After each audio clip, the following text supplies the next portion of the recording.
You're listening to YAP, Young and Profiting Podcast, a place where you can listen, learn, and grow. I'm Hala, and joining us today is a very special guest, David Allen, best-selling author and inventor of the famed GTD, or Getting Things Done system. His framework helps you keep track of tasks, ideas, projects, and focuses on getting this type of information out of your head and into an external system, so you can feel less bogged down by the never-ending list of things you have and want to do, and essentially allow yourself to be in a clear space where you can be present, engaged, and super productive in the moment. Hi, David. Thanks for joining us today. Hala, thanks for the invitation. Delighted to be here. We really appreciate you taking the time to yap with us. And before we get started, I just want to introduce you to our producer, Timothy Tan, who's on the line and a longtime fan of your work. Oh my gosh. Did it hurt, Tim? No, not at all. Hi, David. It's really nice meeting you. Thanks. Like I mentioned, we're really excited to have you on the show. And you are what my generation would call the GOAT of productivity. Are you familiar with that saying? No, I'm not. But I love it. I'm going to steal that. Yeah, it means you're the greatest of all time. That's what GOAT stands for. Well, I love goat milk. I grew up drinking goat milk because I was allergic to cow's milk when I was a kid. So I love goats. They're great. Perfect. So it's a perfect match.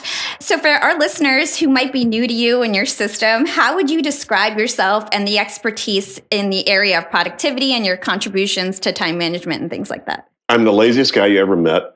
And I love having absolutely a clear head with nothing distracting you. I'm a Mr. Freedom guy. It's like, hey, don't distract me. Let me just stay focused on whatever I want to focus on and not be bothered by anything else.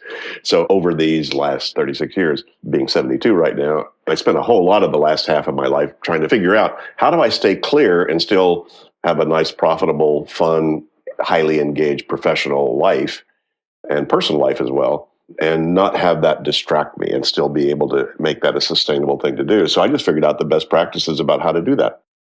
And do you think it's harder to be focused and productive in today's digital world as compared to like 20 or 30 years ago when things were more paper-based? Yes. Can you talk about that a little bit? Absolutely. Well, come on. It's a matter of input. So it's the stress of opportunity. I mean, how many things could you or I right now, if we weren't talking, be surfing the web about, be punching in to see the latest Instagram and to see who's following us? The distractibility of today's world is huge.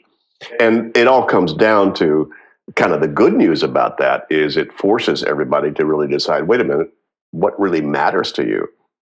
So it's almost like the more distractions you have, the more important it becomes to figure out, okay, wait a minute, what matters to me right now? And is this how I want to be spending my time? If you're in a crisis, you don't have that because the crisis defines your work for you, it defines your world for you. So as you move into a more unstructured world with lots of opportunities, the ability to be distracted and to run down rabbit trails or rabbit holes that are not necessarily where you ought or want or need to be is huge. And I know the outcome of the GDT system is stress-free productivity. Can you talk about what that means to you? Actually, stress is good. You need to stress your puppies when you're raising them. You need to stress kids so that they feel comfortable going up escalators. If you didn't have any stress, you'd never expand or express or really grow in terms of what you're doing. What you don't want is negative stress. See, if I want to be out of the room and I'm not out of the room, I've created, in a sense, a kind of stress or what they call cognitive dissonance. So now I want to be out of the room. I'm not there. Oh my gosh, how do I get there? And that creates the impetus for me to get up, get out of my chair, and get out of the room. So that's actually a good thing. That's actually how you produce things. Anytime you have a vision or a goal that is not true yet, you've created essentially a kind of a stress in your life that you start to move toward it in order to relieve that stress. So that's actually a good thing. The negative stress says, I want to be out of the room. Yeah, but no, I want to sit here. But no, I want to be out of the room, but I want to sit here. Oh my gosh. Now I'm in conflict, and that's ulcer production. So now I'm in conflict about my stuff, and that's the kind of stress you want to get rid of. The problem is most people are keeping their life in their head, which is an absolutely crappy office. And the problem is that when you're keeping track of stuff you need, want, might, would, could, should, ought to be doing or handling or dealing with or whatever, you're keeping that in your head. That part of you has no sense of past or future, so it thinks you should be doing all of that all the time. And you can't do that. That's what's creating a lot of the stress, is the fact that people are using the wrong place, the wrong tool to manage the wrong kind of stuff. So that's why a lot of my system has a lot to do with external brain. In other words, build the external system to get all that stuff out of your head so you can take a look at it and go, no, I'm going to go party, or I'm going to go do Facebook right now, or I just want to take a nap or have a beer. And making that decision, that's either an avoidance decision because you're not sure all the other stuff to do and you're in stress, or that's the decision you make because that's the thing to do. So it doesn't necessarily mean you're going to change your behaviors. It means you're going to feel a lot more comfortable about what you decide to do. This is a good intro to your getting things done system. Do you want to just talk about what exactly that is? Sure. Well, I'll give you the 2-minute version of it anyway. Basically, you need to take anything that's got your attention. Wow, my mom's birthday's coming up. Wow, I've got this party I need to handle or deal with. Oh, I've got this test I'm going to take and this certification that I need to get. Oh, I think I want to buy a house, or should we have a kid? Do I need to get divorced? Or do I need to get married? Yada, yada, yada. So how many things are on people's mind? All of those things actually need to be captured. That's step 1. So there's 5 steps to this. It's capture, clarify, organize, reflect, and engage. So the capture step is to just identify and grab some sort of a placeholder for that outside your head. Write it down, in other words, or record it or something. But write it down is usually the best way to do that first step. And so let me make a list of all the things I've got my attention on, little, big, personal, professional, whatever. That could take you, a good hour, just for most people, if not more, to just get all that stuff out of their head to begin with. Step 2 is to then take those things. Okay, you just wrote down house. What is that? Is that something you intend to move on right now or not? So you need to then move to the clarify step, which is, okay, what are these things that have my attention? Are they actionable? Yes or no? If not, then they're either reference or incubate, remind me later, or just trash. Or if they are actionable, what's the very next action I need to take on this? If I had nothing else to do but research buying a house, what would I do next? What's the first thing I would do? And then, will that one action finish this? No, of course not. I've got a project, at least research whether or not a house is what we want to buy right now. So that now I've got an action and a project, outcome and action.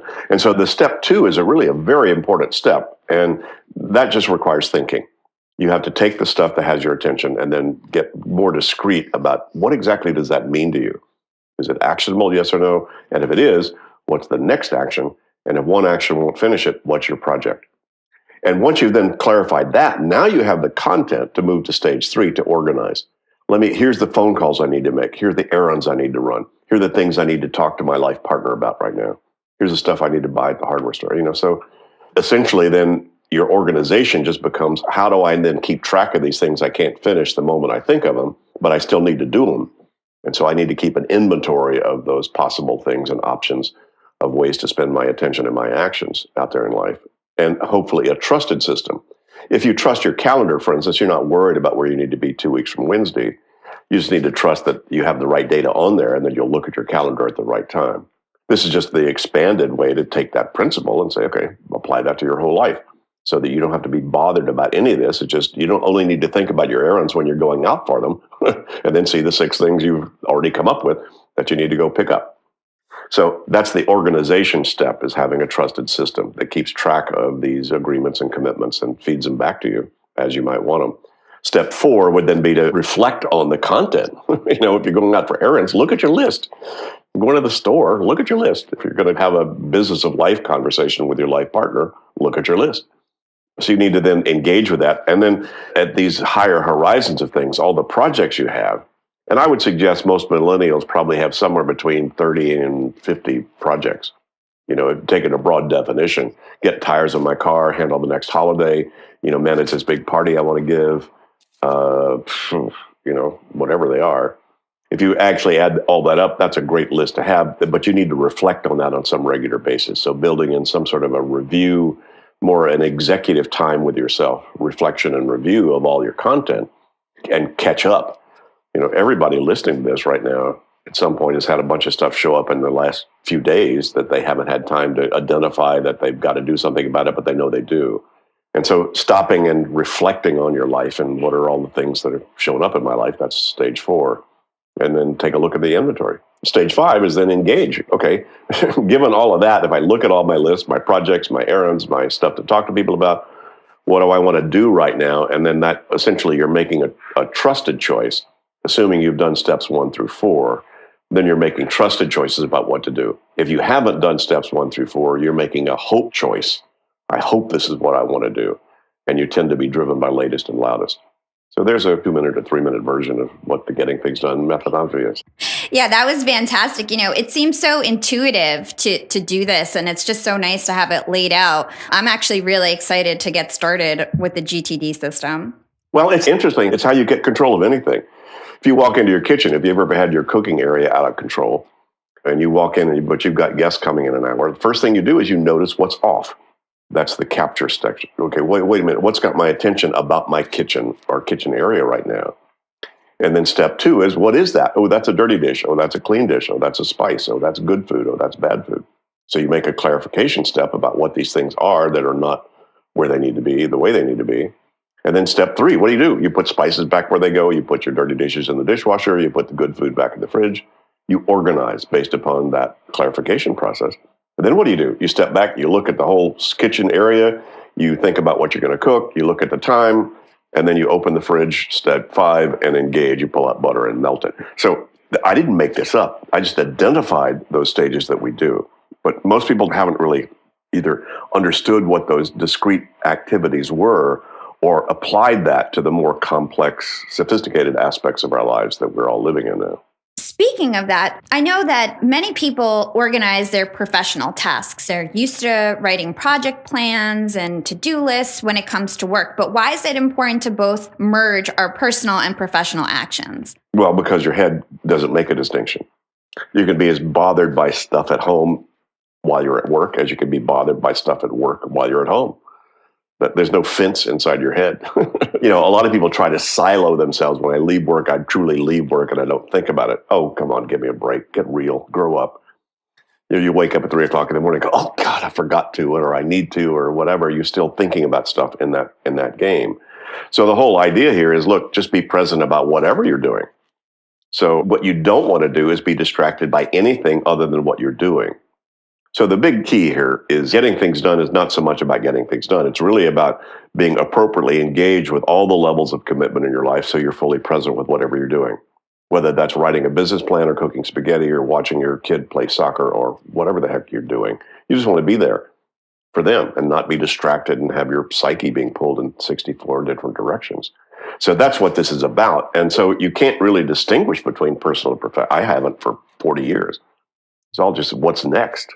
See, even in my personal life, while I'm playing with my dog, I don't want to be thinking about my stove that needs fixed. I need to have already handled that.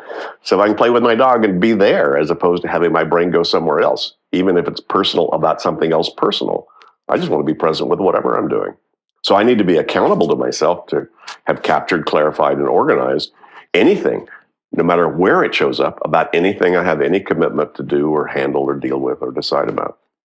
And then I think my next question is on step 3, which is to organize. So as we're captured all of this information, how do we categorize these tasks so that we can clearly evaluate them and see them clearly?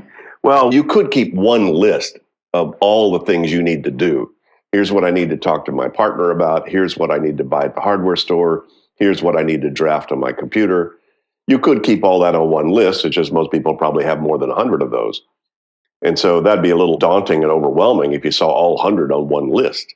You go out, you got your smartphone. Hey, I could make calls, but I've got 3 phone calls, but they're in this list of 120 things. That's not going to be very functional.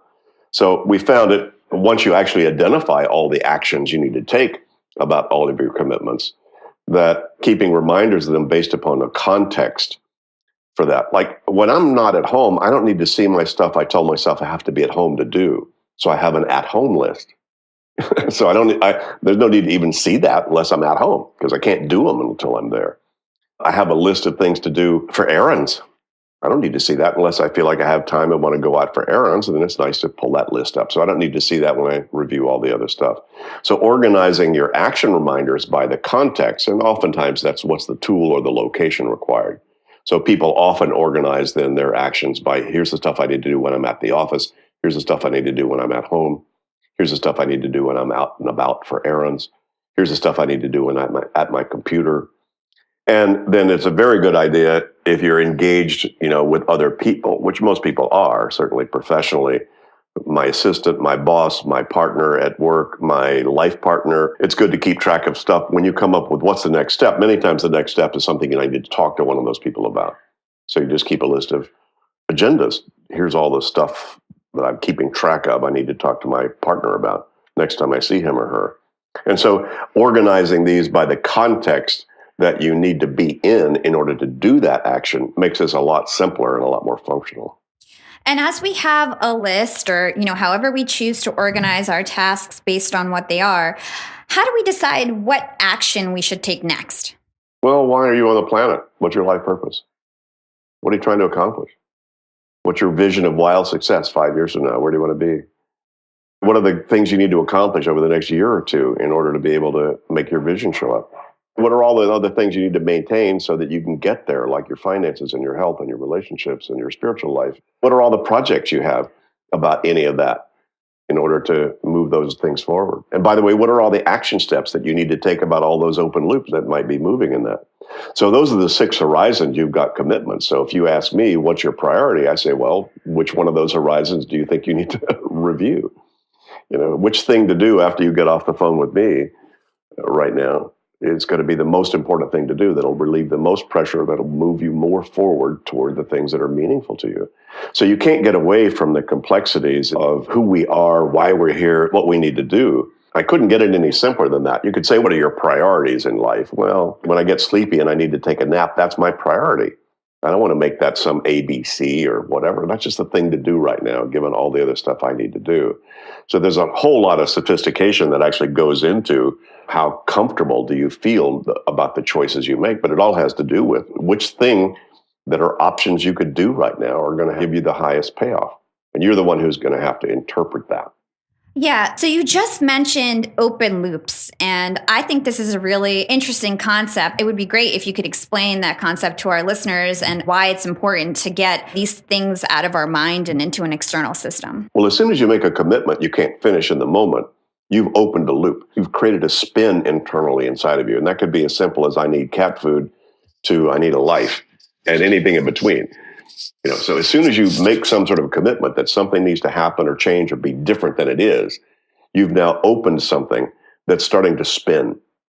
And recognizing what are those spinning things I've got is just recognizing what the open loops are. The problem is most people don't realize how much of your energy that's taking up without making any progress on progressing about any of these things. So if you keep this stuff in your head has no sense of past or future. It thinks you should be doing all those all the time psychologically, which you can't do. So again, that's a lot of the source of the stress. You'll wake up at 3 o'clock in the morning and go, oh my God, I need cat food. But there's no store open. You could go buy cat food right then. So totally unworthy thought to have. All it's going to do is stress you out, drain your energy. So you want to be able to identify what are these loops that I've opened and keep some reminder of those things and an inventory of those external, so that then it clears up your head to do what it does best, which is making choices out of the options, not trying to remember the options.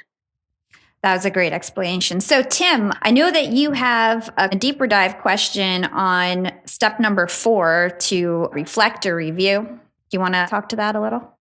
Yeah, sure.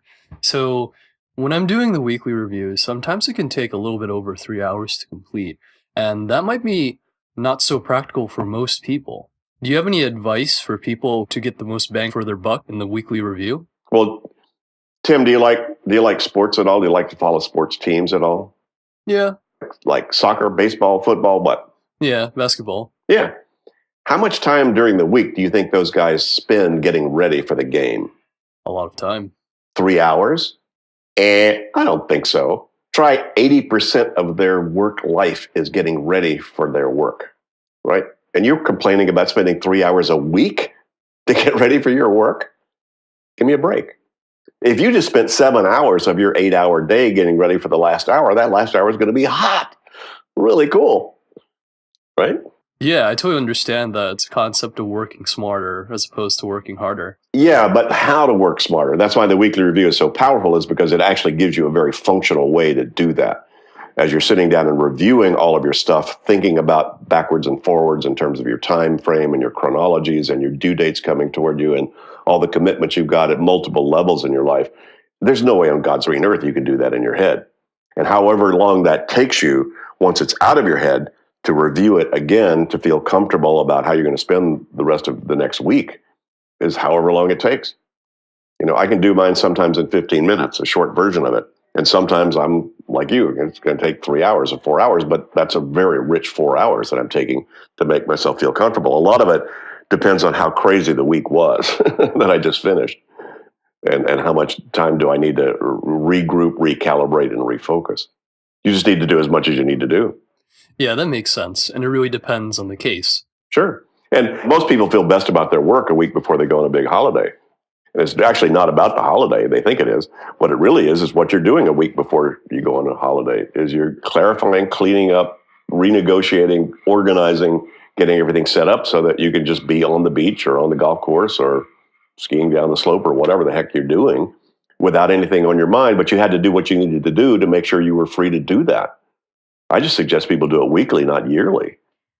Yeah, that makes sense. And it makes sense because you're able to be more productive, even though you're taking the time on the onset to kind of plan your week. At least you know what you're doing, and then you can be more productive and be focused all week. Yeah, and it's not so much plan your week. I'm not a big fan of planning anything you don't have to. I plan as little as I can get by with. But I need to look at the week. I need to see what the commitments are that I've got, and I need to look at all the other options. And then I let myself just make good intuitive choices about what I do. But I can only do that if I'm doing some version of a weekly review weekly, that I can sort of trust my intuitive judgment. See, guys, you don't have time to think. You need to have already thought. Your life is going to be too busy, too crazy. You're going to be the fire hose of life is going to be in your face as soon as you get off the line with me, right? And you don't have time to think. You need to make sure you've already thought so that you can then trust your intuitive, quick, in-the-moment decisions about what you're doing.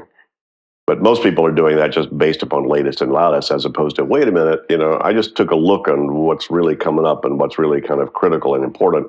So I think I'm going to park that over here and still work on this other thing right now. And that's the kind of smarts that, that smart people do. But that doesn't happen by itself. It really needs to happen, especially with the complexity of people's lives these days, with a good review externally of all your commitments. So changing the way we fundamentally think about how we go about our day-to-day actions, for some millennials, it might seem like a daunting or intimidating task. So do you have any advice on how to take baby steps or wean yourself into this system? Well, anything helps. This is not running with scissors, guys. Come on. If you just write a few more things down than you have before, you'll feel better. If you just make a next action decision about something you wrote down ahead of time instead of when the thing is in your face, you'll feel better. So anything you do, just clean the area of your desk that's been piling up over there. Just go through that and clean it up. You'll feel better. You're more in control and more focused. It's like, hey, go get your car cleaned, clean up the trunk of your car, and it'll drive better. So if nothing else, clean a drawer. When in doubt, clean a drawer. Come on. So none of this hurts. Any of this stuff is going to help in that way. If you're talking about getting to a place where you truly have nothing on your mind except whatever you want on your mind, that requires the rigor of actually going through this process in some detail. Yeah, write more things down, decide next actions and outcomes about this stuff, and have a better trusted organization system. Any of that stuff is going to work. Any of that stuff will help. But come on, we're teaching this to 7, 8, and 9-year-olds now. So don't tell me a millennial can't do this. No, I think millennials definitely can do this, and I'm so excited to get started. I feel like naturally I do this type of stuff anyway, but just getting something with more rigor is exciting to me. Well, the paradox is the people who need this the least are the people most interested in it. It's the most productive people who are most interested in what I do and what this methodology is. Because they're actually the ones that have thrown themselves out of their own comfort zone because of their own creativity and aspirations and success. They haven't matured their systems to actually keep up with all that and to support it. So that's the good news about my life. At the last 35 years of my life, I've spent hanging out with some of the best, brightest, and busiest people on the planet because they're the ones that have come to us and are attracted to this work. So the fact that you are already productive, I'm sure how you already know there is a value to a system. There's already value to having a list. There's already value to doing the right thinking about stuff. So if you're already in that space, you're ready for taking this to a whole new chapter or a whole new game. Yeah, I totally agree. There's so much value to the system. You mentioned something that I thought was really interesting in your book. It's the 2-minute rule.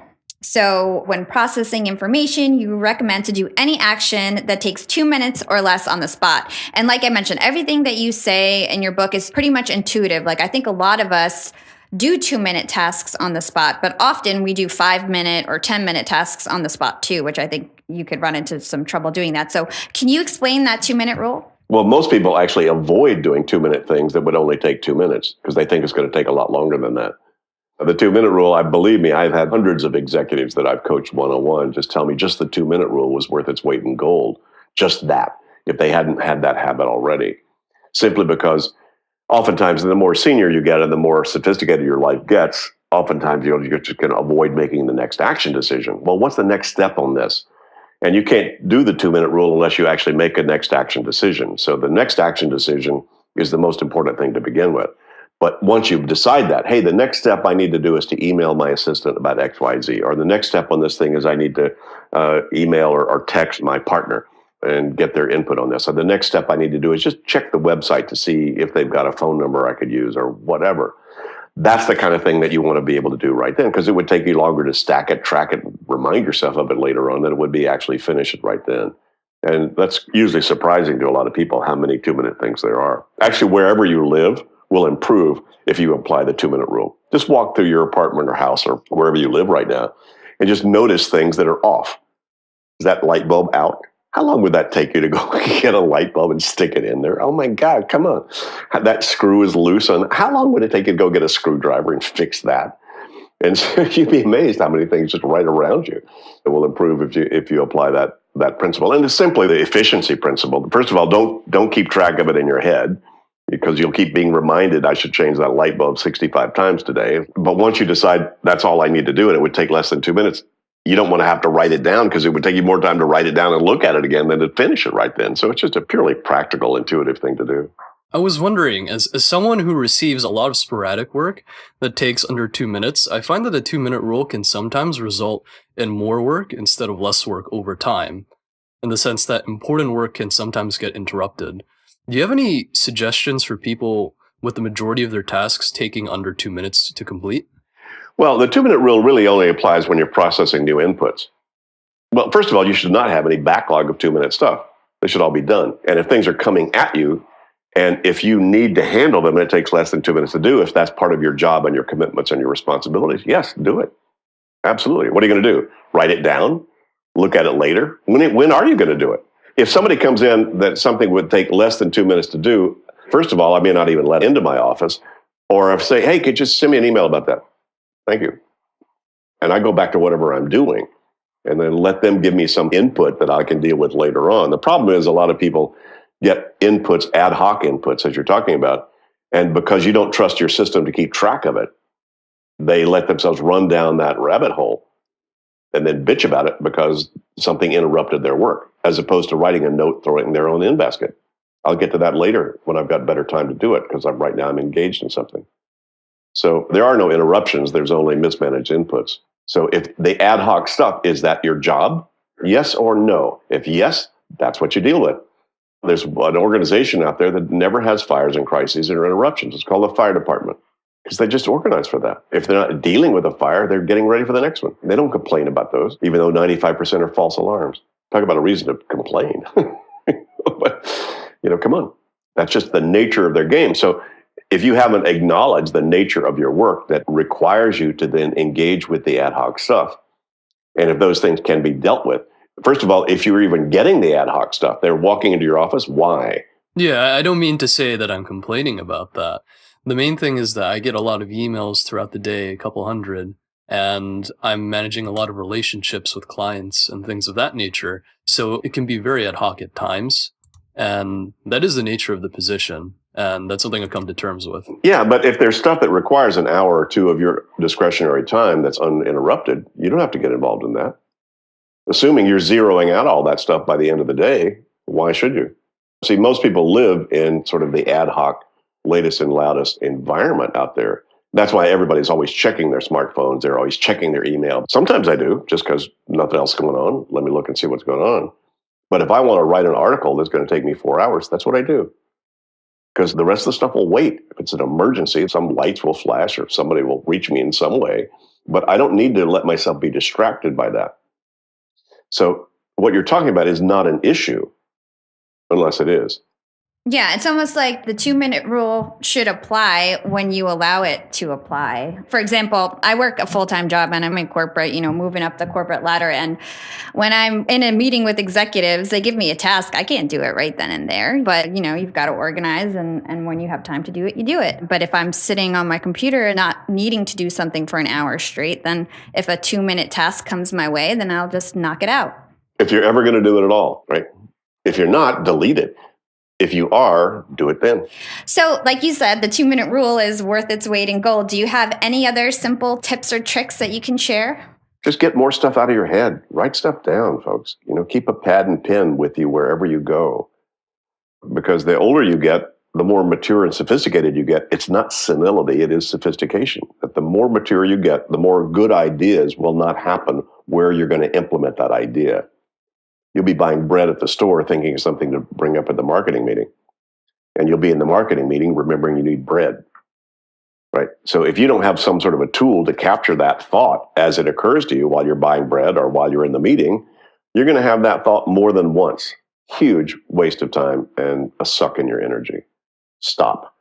So if you get nothing else, just keep stuff out of your head and make next action decisions on the things that are actionable. That's sort of the core behaviors here. And what do you think are some common pitfalls that people face when they first start implementing this methodology? Well, of the first 4 steps of the 5 steps, any one of them you could fall off. First of all, people don't write everything down. So they don't trust any system because they know they're still banging around their head. They don't trust their head, nor do they trust their list. So there's problem 1.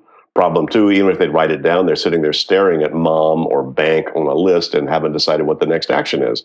So their lists are creating as much stress as they relieve. Problem 2, they don't clarify the stuff that they may have their attention on or they've been captured. Step 3, they decide that's a phone call to make. They think their head can remind them to do that. And then 2 minutes later, they forgot and they don't have a trusted system to park that in. So problem 3, they don't organize the appropriate contents of stuff in a trusted place. Step 4, they may have captured, clarified, and organized, but they don't look at their list. So they're still making sort of ad hoc, latest and loudest decision-making about their attention and their activities.